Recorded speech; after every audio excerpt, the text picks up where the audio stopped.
Doctor ortho Ayurvedic oil and capsule. अब दर्द भी घुटने टेकेगा।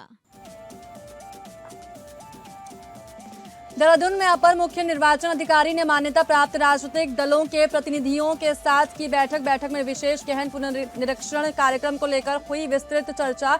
राजनीतिक दलों के सुझाव लिए गए। मां पूर्णागिरि धाम में बनेगा रोपवे। 45 करोड़ की लागत से बन रहे अत्याधुनिक रोपवे का चंपावत के डीएम ने किया स्थलीय निरीक्षण।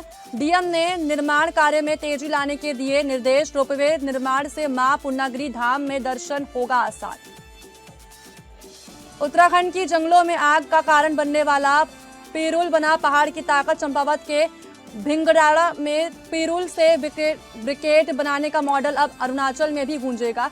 Arunachal Pradesh state council for science and technology के अध्यक्ष डॉक्टर टागे टाकी ने भिंगड़ाड़ा पहुंचकर देखा पिरूल से ऊर्जा और रोजगार का मॉडल।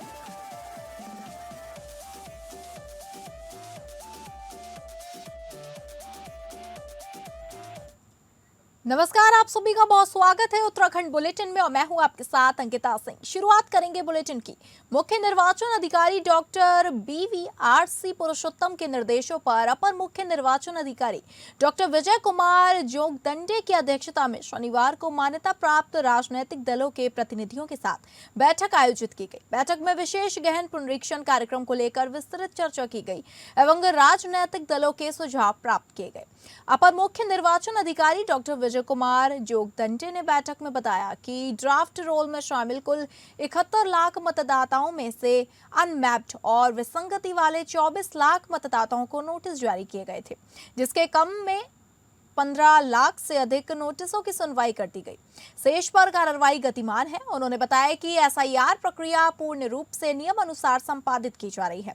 अपर मुख्य निर्वाचन अधिकारी ने राजनीतिक दलों को बताया कि प्रक्रिया को पारदर्शी बनाने 9 वरिष्ठ प्रशासनिक अधिकारियों की पर्यवेक्षण अधिकारी के तौर पर अतिरिक्त तैनाती की गई है।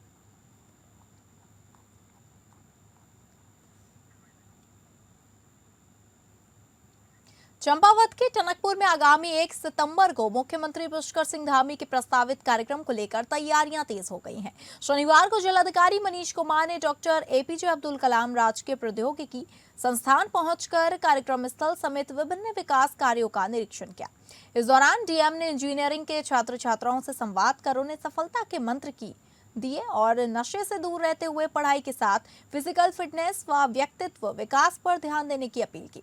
संवाद के दौरान विद्यार्थियों ने टॉपर बनने की रणनीति, परीक्षा के तनाव, समय प्रबंधन और करियर प्लानिंग से जुड़े सवाल भी पूछे। डीएम ने अपने अनुभवों के आधार पर छात्रों को व्यवहारिक सुझाव दिए और कठिन परिस्थितियों में सकारात्मक सोच के साथ निरंतर मेहनत करने के लिए प्रेरित किया। मुख्यमंत्री धामी के 1 सितंबर को प्रस्तावित टनकपुर दौरे में डॉक्टर APJ अब्दुल कलाम राजकीय प्रौद्योगिकी संस्थान का भ्रमण करने के साथ विभिन्न विकास कार्यों का लोकार्पण करेंगे। इसी को लेकर जिलाधिकारी मनीष कुमार ने शनिवार को संस्थान का स्थलीय निरीक्षण किया। डीएम ने कार्यक्रम स्थल, नवनिर्वाचित गर्ल्स हॉस्टल, नए सृजित संकायों और अन्य विकास कार्यों का जायजा लिया। उन्होंने अधिकारियों और संस्थान प्रबंधन को सभी तैयारियां समयबद्ध और व्यवस्थित तरीके से पूरी करने के निर्देश दिए।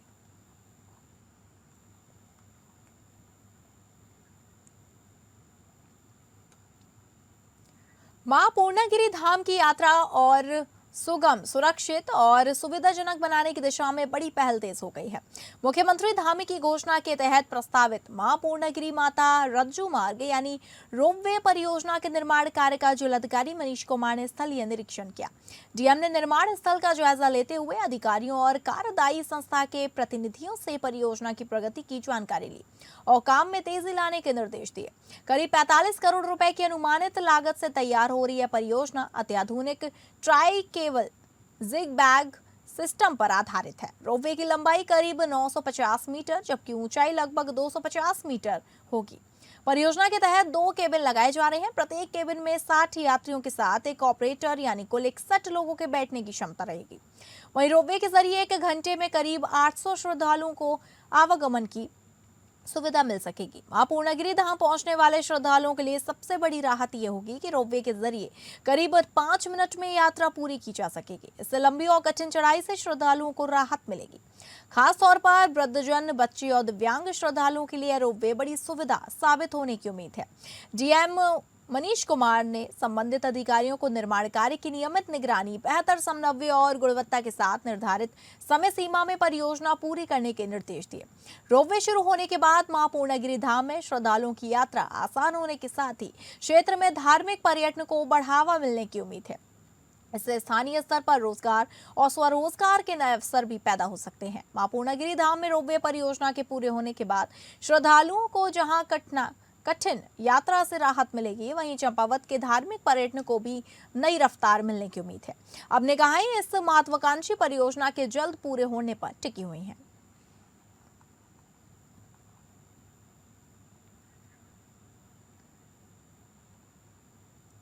आगामी त्योहारों को देखते हुए खाद्य पदार्थों की गुणवत्ता और स्वच्छता को लेकर चंपावत में खाद्य सुरक्षा विभाग ने सघन निरीक्षण अभियान चलाया। जिलाधिकारी मनीष कुमार के निर्देश पर खाद्य सुरक्षा टीम ने बाजार की विभिन्न दुकानों, मिठाई प्रतिष्ठानों और रेस्टोरेंट का निरीक्षण कर खाद्य गुणवत्ता और साफ सफाई के मानकों की जांच की। निरीक्षण के दौरान टीम ने प्रतिष्ठानों के FSSAI लाइसेंस, खाद्य पदार्थों के रखरखाव, किचन हाइजीन और इस्तेमाल किए जा रहे कच्चे माल की गुणवत्ता को बारीकी से परखा। संदेह के आधार पर टीम ने पनीर और पैक्ड दूध के 2 नमूने लिए, जिन्हें जांच के लिए राजकीय प्रयोगशाला में भेज दिया गया।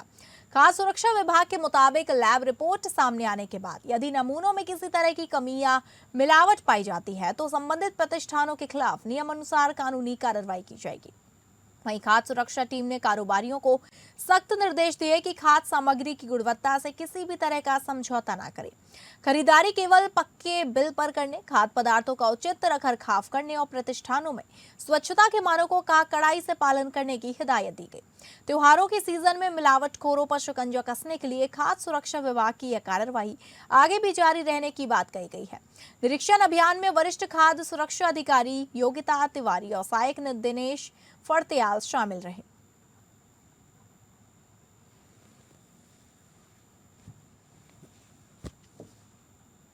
मसूरी में बारिश के बीच शनिवार देर रात करीब 3 बजे माल रोड पर एक सूखा पेड़ अचानक टूटकर होटल सूर्य किरण की छत पर जा गिरा। पेड़ पहले माल रोड की एंटीक रेलिंग से टकराया और फिर होटल की छत पर गिरा। गनीमत रही कि हादसा रात में हुआ और उस समय माल रोड पर लोगों की आवाजाही बेहद कम थी, वरना बड़ा हादसा हो सकता था। घटना की सूचना मिलते ही देर रात को मसूरी पुलिस और फायर सर्विस के जवान मौके पर पहुंचे और फायर सर्विस के जवानों द्वारा कटर के माध्यम से पेड़ को काट के सड़क किनारे कर यातायात को सुचारू किया गया।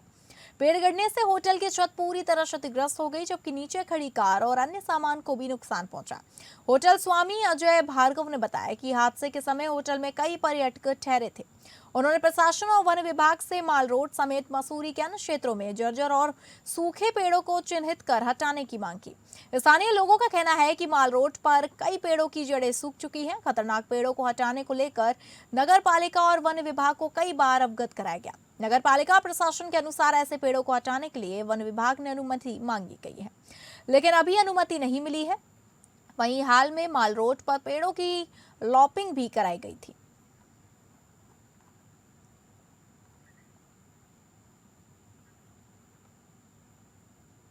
अगली खबर रुड़की से है, जहां रुड़की कोतवाली क्षेत्र के नगला मरती गांव के पास बाइक सवार 3 बदमाशों के साथ रात करीब 2 बजे पुलिस की बाइक सवार 3 बदमाशों के साथ मुठभेड़ हो गई। उस मुठभेड़ में ढंडेरा निवासी सौरभ पुत्र देशराज नाम का एक बदमाश पैर में गोली लगने से घायल हो गया, जबकि उसके 2 साथी फरार होने में कामयाब हो गए, जिसके बाद पुलिस के द्वारा घायल बदमाश सौरभ को उपचार के लिए सिविल अस्पताल में भर्ती कराया गया। आपको बता दें कि शुक्रवार की देर रात बाइक सवार बदमाशों ने शराब की कैंटीन के संचालक अमन नाम के युवक की गोली मारकर हत्या कर दी थी। इस दौरान अमन का एक साथी प्रशांत भी घायल हो गया था। सूचना पर पहुंची पुलिस ने अमन के शव को पोस्टमार्टम के लिए सिविल अस्पताल भेज दिया।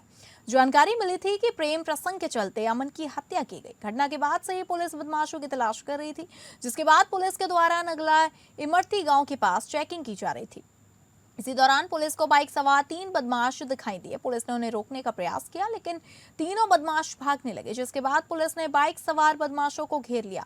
खुद को घिरता देख बाइक सवार बदमाशों ने पुलिस पर फायरिंग कर दी, जिसके बाद पुलिस की बदमाशों के साथ मुठभेड़ हो गई। इस मुठभेड़ में पुलिस की ओर से की गई जवाबी फायरिंग में सौरभ नाम का एक बदमाश गोली लगने से घायल हो गया, जबकि उसके दो साथी फरार होने में कामयाब हो गए।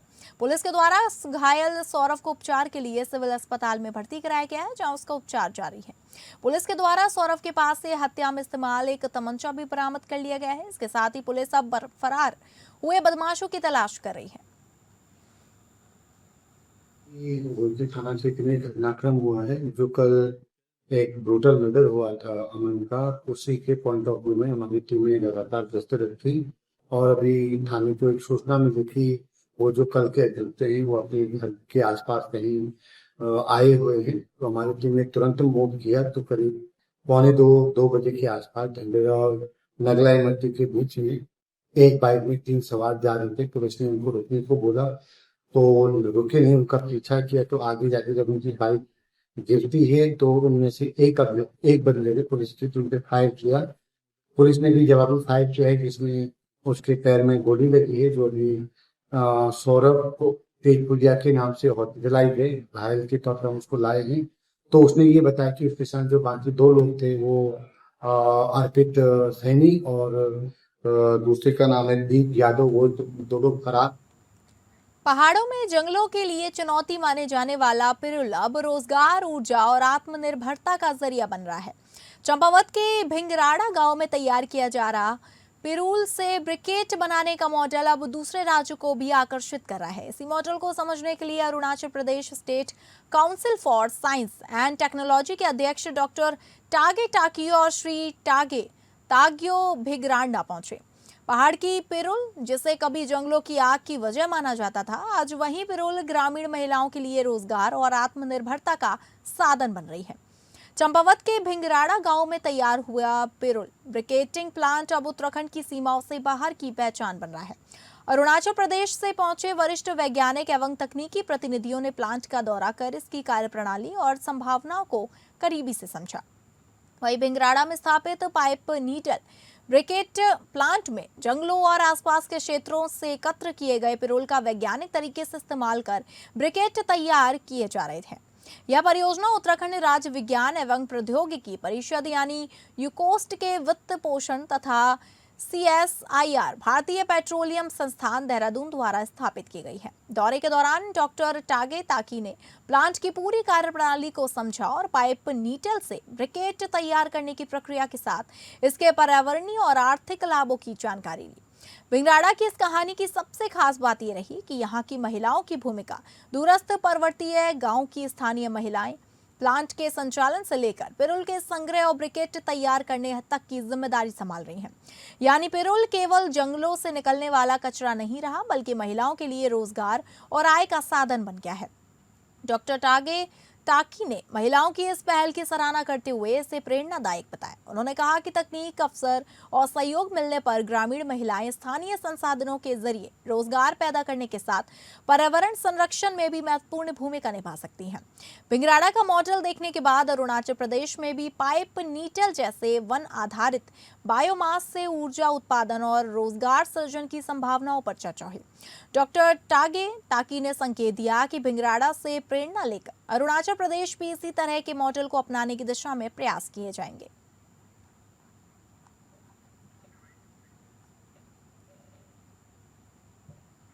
परम पूज्य सदगुरु लाल दास जी महाराज भूरीवाले के 51वें निर्माण दिवस पर उन्हें नमन किया गया।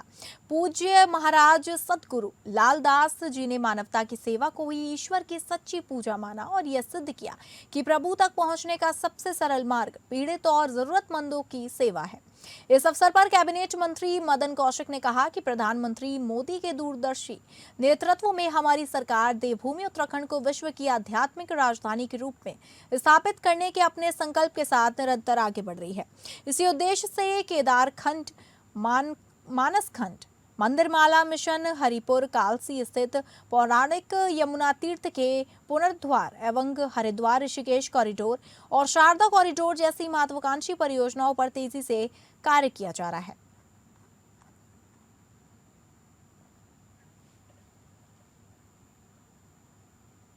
चंपावत के देवी धुरा स्थित मां बाराही धाम में आज से बग्वाल मेले की शुरुआत हुई। यह सिर्फ एक मेला नहीं बल्कि सदियों पुरानी लोक आस्था और परंपरा की पहचान है। मान्यता है कि कभी यहाँ नर बलि की प्रथा हुआ करती थी, लेकिन एक बुजुर्ग महिला की करुण पुकार और मां बाराही की आराधना के बाद नर बलि की जगह बग्वाल की परंपरा शुरू हुई। आज भी 4 खामों के लोग आमने सामने होकर बग्वाल खेलते हैं। खास बात यह है कि बग्वाल सिर्फ पत्थरों से ही नहीं बल्कि फूलों और फलों से भी खेली जाती है। स्थानीय बुजुर्गों के अनुसार इस मेले की परंपरा बेहद प्राचीन है। लोक मान्यता है कि पुराने समय में यहाँ नरबली की प्रथा थी, लेकिन मां बाराही ने नरबली के स्थान पर ऐसी परंपरा शुरू करने का आदेश दिया जिसमें प्रतीकात्मक रूप से रक्त अर्पित हो और किसी मनुष्य की बलि ना हो। बग्वाल में 4 खामों से जुड़े लोग 2 समूह में आमने सामने होते हैं। परंपरा के अनुसार एक दूसरे की ओर पत्थर फेंके जाते हैं और लोग ढाल के जरिए अपना बचाव करते हैं।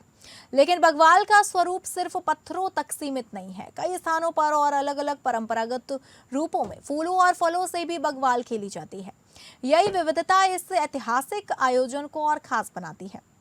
समय के साथ इस मेले की कई पुरानी परंपराओं में बदलाव आया है। स्थानीय बुजुर्गों के मुताबिक करीब 8 से 10 साल पहले तक यहाँ भैंसे और बकरियों की बलि की परंपरा थी, जिसे अब समाप्त कर दिया गया। परंपराओं में बदलाव के बावजूद मां बाराही के प्रति श्रद्धालुओं की आस्था कम नहीं हुई। हर साल हजारों श्रद्धालु मां के दर्शन और बग्वाल देखने के लिए देवी धुरा पहुंचते हैं। मैं श्री वाराही शक्तिपीठ ट्रस्ट का कार्यालय प्रभारी हूँ। मैं यहाँ पर पूरा मैनेजमेंट देखता हूँ। तो यहाँ पर सारी तैयारियाँ हो चुकी हैं। आप सभी श्रद्धालुओं का विश्व प्रसिद्ध बग्वाल मेले में हार्दिक स्वागत है। कल को यहाँ पर मंत्री जी राम सिंह कैड़ा जी के द्वारा यहाँ पर उद्घाटन किया जा रहा है। आप सभी श्रद्धालुओं से विनम्र निवेदन है कि शांतिपूर्वक इस पर्व में भाग लेने का कृपा करें। गुरु ये मतलब जगतजननी मैया है, इसकी बड़ी मतलब कृपा है। ये पहले यहाँ नरबल चढ़ती थी। जमयाल खान की बुढ़िया का एक ही नाती था, उसका वंश मिटने की नौबत आ गई, बुढ़िया परेशान हो गई तो मैया ने अवतार लिया। अयाने सयाने 4 खाम 7 लोग के लोग मिले, उनने बग्वाल चलाई। नाम नवीन है, मैं चंपावत से ही हूँ। यहाँ अभी मैं बाराही धाम में हूँ। यहाँ विश्व प्रसिद्ध बग्वाल खेली जाती है। जैसे यहाँ पे अलग अलग खामों से लोग आते हैं और बग्वाल खेलते हैं। तो फिलहाल उत्तराखंड बुलेटिन में बस इतना ही। नमस्कार।